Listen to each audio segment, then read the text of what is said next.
It's another edition of Time About the Movies, and today we're taking a look at the three films of March 24th, 2006. Now on today's show, Denzel Washington and Spike Lee reunite once again for a very different Spike Lee film than we're used to seeing from him. Plus, we also have a movie where if you play a video game, you end up dying in real life. But we also have a movie that, let's just say that I have an interesting history behind this last film we have here. But it's the first feature, the first comedy starring a certain comedian from a certain group that I talked about beforehand. But before we get to those movies, of course, let's talk about the biggest new release of the weekend, which is Denzel Washington, Clive Owen, and Jodie Foster starring in Spike Lee's Inside Man.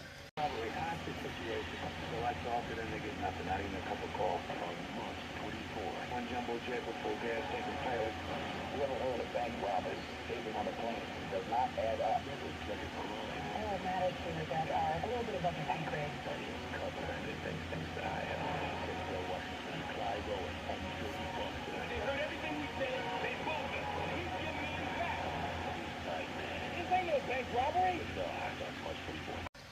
So yeah, a radically different movie than we're used to seeing from Spike Lee. You have Denzel Washington starring as Detective Keith Frazier, the NYPD's hostage negotiator, and you have Clive Owen as Dalton Russell, the mastermind who orchestrates the heist, and Jodie Foster as Madeline White, a Manhattan fixer who becomes involved at the request of the bank's founder, played by Christopher Plummer, to keep something in his safe deposit box protected from the robbers. And yeah, this is more of a mainstream film than we're used to seeing from Lee. Usually he does these more you can tell more about these projects that he does that feel more like stuff that he's personal about, personal projects in particular. But this is the first film that really feels like he's taking on something that's from somebody else's material. Because this was originally supposed to go into the hands of Ron Howard, who actually dropped out of the film to do another film that's coming out later in the year, The Da Vinci Code. And so they eventually went to Lee in particular, and it's a very weird, odd movie in the sense that it doesn't feel like a Spike Lee movie. But in a way, it feels like one of Spike Lee's better movies. I mean, this is one of his stronger movies coming from the latter half of his career. I mean, this is a fantastic heist film, and it helps you have a great cast. It includes Washington, Owen, Foster, Plummer, Willem Dafoe's in here as well, Chiwetel Ejiofor. The tension is very good, too. It's a really interesting, cool, slick, stylistic heist film that really doesn't take the roads that you think it would go down. And it's very interesting how the story plays itself out very well here. This writer, Russell Gurwitz, I think this is actually his first script he ever wrote. He actually spent 5 years developing the premise before working on the script in general. And for a first-time writer, this is a pretty good way to begin your career. I mean, it's a really entertaining film, a movie that keeps you on the edge of your seat, wondering what's going to happen next. It has a really great twist towards the end that you really don't see coming at all. I mean, this is a really, really damn good movie. One that's very entertaining all around, working with a solid cast overall. It's a great movie, man. I can't recommend this one enough. There isn't much more to say about this film, and it really, honestly, hasn't already been said already, but Inside Man, it's a pretty damn good movie. I highly recommend checking it out. So with that said, let's go ahead and move on to our next movie, which is the horror film Stay Alive. The name of this game is Stay Alive. There are 100 million gamers in America. Boot it up! You guys feel that? Hell yeah. But there's only one game. Damn, man, she got me. Some woman, man. Hey, somebody out there? They're all dying to play. No one died the same way he died in the game. Don't you get it? If you die in the game, you die for real.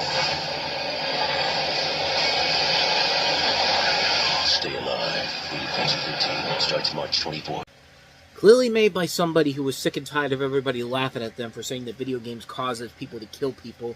So they said, I'm going to write a movie where a video game literally kills people. And thus, essentially, we've got the plot for this movie here. You have Loomis Crowley, who's testing the underground game Staying Alive with his friends Sarah and Rex. When the game is over, Loomis finds Rex and Sarah dead in their rooms, and he's pushed by a shadow from the staircase, breaking the banister and hanging the same way he died in the game. Loomis' sister Emma gives his game to his best friend Hutch, and they and his friends Miller, Phineas, and his sister October, Swink, and Abigail play the game together. When Miller and Phineas died the same way they died in the game, the survivors disclose that the game is based on the lives of the evil Countess Elizabeth Bathory. She was buried alive in the tower of a real estate in the Gerongi plantation. When the police chasing them, and after their death of October, the survivors reach the house and try to find the corpse of the Countess to destroy her fiend. A really cool premise overall, like a movie where a literal video game can come and kill you. And yeah, it's a good premise overall, but unfortunately, the film falls into exactly what you think it's going to fall into. It falls into the traps of a typical horror movie where the characters are really stupid and really are not being smart about this whole thing whatsoever.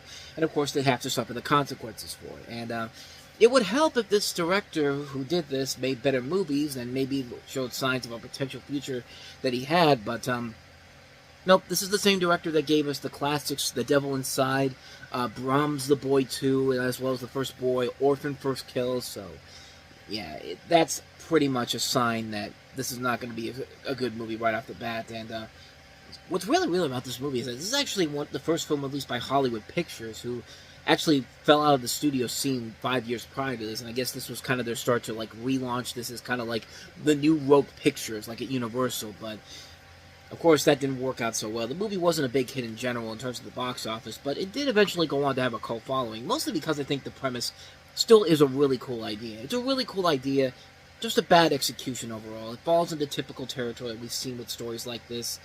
You really do expect a whole lot more from it, but unfortunately with this director, you ain't getting anything like that, unfortunately. So, yeah, needless to say, this is a hard skip. Just like our last movie, which is one I've been dreading to talk about for a while now, but it has an interesting history in my life. Let's talk about Larry the Cable Guy, Health Inspector. I'm going fishing with Kid Rock. Hot damn! Come on, Sharon. Hook a brother up, lad.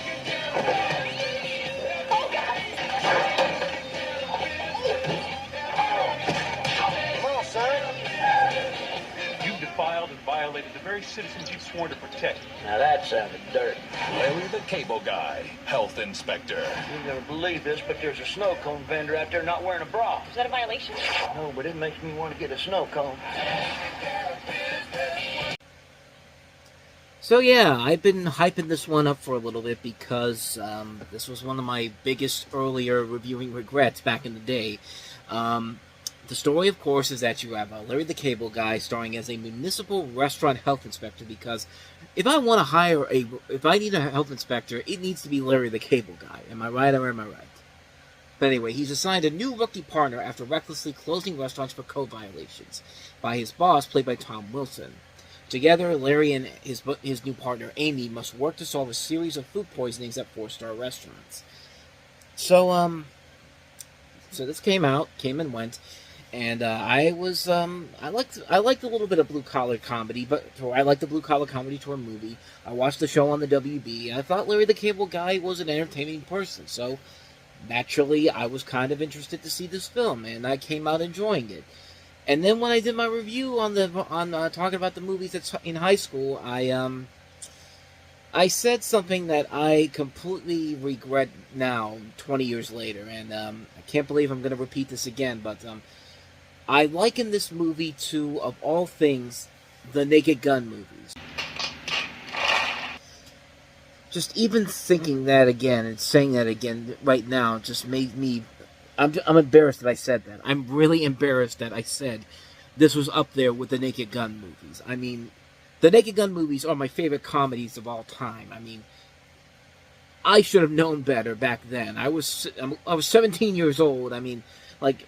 I should know by now. I should know by that point that I shouldn't have said that, but I said it, and every day since that review, I've immediately regretted ever saying that about the movie.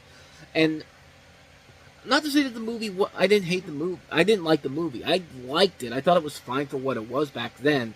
But ever since it came out on DVD, I very rarely watched it, and getting ready to rewatch it again for this particular show, I'll say it. Maybe it's definitely not as good as I remember it. It certainly is no Naked Gun, and yeah, and I think it's pretty obvious why this movie is not that good, because it's just not that funny. It's not that engaging. There's nothing really about it that really works. But to its credit, it's probably the best movie with Larry the Cable Guy in the leading role of the comedies that he did, because of course this started the trend of different comedies with Larry the Cable Guy making movies after this with Lionsgate. But and I said leading roles because like I'm not including Cars because it's more of a supporting role in general here. And you know, to his credit, those movies do work better for Larry the Cable Guy's character. and Persona in general. But these movies these comedies, not so much. They're about as generic. They're about as bland of comedies as you can get. They're not really all that funny. They waste a lot of really good talent in this movie. I mean, like I said, Tom Wilson's in here. You have Megan Price, Lisa Lampanelli, David Koechner, Joanna Cassidy, Joe Pantoliano, Tony Hale, Brooke Dillman. I mean, there's a really good cast in this movie. But unfortunately, the movie really isn't all that funny or clever. Even for the target audience of the blue collar comedy tour, I think they deserve a lot better than this. I think there's a lot better comedies that they could really enjoy with Larry the Cable Guy in them. But like I said before, this is probably the best of the bunch. But even then, it's not really saying a whole lot, because when you have to compare it to stuff like Delta Force and Witless Protection, that's not really that. That's like saying that Date Movie is the best movie by Freeberg and Seltzer. But then again, have you seen all the spoof movies that came out after those movies? Yeah, of course it's going to be the best movie from Larry the Cable Guy. This movie is, but one of my biggest review regrets of all time was saying that this movie was on the scale of the Naked Gun movies. I still get Vietnam flashbacks of the day I said it, not thinking back then that maybe what I'm saying is pretty fucking stupid, because yeah, I'm saying it now. What I said back then was pretty fucking stupid, but now as I've gotten older, I realized that again, what I said was pretty fucking stupid back in the day. But this is not a good movie. It's not a bad movie either. It's passable. It's just nothing that really is that spectacular or grand. But if you go into it with the right mindset, knowing what kind of a movie it is, I think you can go into it and enjoy it for what it is. I mean, if you're a fan of Larry the Cable Guy, I think this is the best overall movie he's in. But again, that's really not saying a whole lot. In the leading role, I should say. Not the best overall film in general. But yeah, that's Larry the Cable Guy Health Inspector for you. And so with all that said, we wrap up another edition of Time About the Movies. Now, the next time we meet, we'll wrap March up with 5 movies, including the sequel to Ice Age The Meltdown. We also have ATL, Slither from director James Gunn, one of his early film roles as a director, film directorial efforts, I should say. The sequel that I know everybody was asking for 14 years after the first movie came out, Sharon Stone finally giving us Basic Instinct 2, because I know that a lot of you out there were just begging for the continuing adventures of Catherine Trammell in 2006. Yeah, we're going to talk about one of the worst sequels of all time next time. But we also have Rian Johnson's first feature film as a director, Brick. So we got 5 films to look at here, a lot of intriguing films overall. We'll take a look at all those movies on the next episode. But until then, thank you so much for watching, and if you want to see more videos like this, please hit the playlist on the next page, check out the previous episode, and also don't forget to hit the like, subscribe, and notification button, because we post videos every day, and you get updates on when those videos come out. But with all that said, I am off. I will see you guys next time, and until then, as always, take care.